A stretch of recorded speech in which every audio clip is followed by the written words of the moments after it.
ঠিক আছে। ওকে, আমি আবার একটু সিলেকশনের দিকে যাচ্ছি।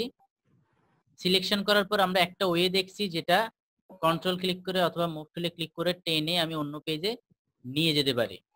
কিন্তু আমি চাইলে আরেকভাবে এখান থেকে কন্ট্রোল, অবশ্যই আমার মাউসটা আমার সিলেকশনের মধ্যে রাখতে হবে, রেখে কন্ট্রোল সি ক্লিক করলে আমার এই জায়গা থেকে আমার এটা কপি হয়ে গেছে। এখন আমি অন্য যেই ফাইলে যাই না কেন সেখানে গিয়ে আমি control V, Victoria V click করলাম, আমার ওইখানে এটা চলে আসবে।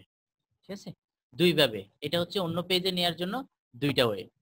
এখন আমি চাচ্ছি যে আমার এই পেজে কাজ করছি, আমি আমার এই পেজে আমার রেখে দেব এই কাজটা, যেটা কপি করছি এটা এই পেজে আরেকটা কপি করে আমি রাখবো। তাহলে আমি এটাকে সিলেক্ট করার পর কন্ট্রোল জে, একটু আগে আমরা কি দেখলাম, কন্ট্রোল জে দিলে কি হয়, কন্ট্রোল জে দিলাম, ফুল লেয়ারটা একটা কপি হয়ে গেছে। এই যে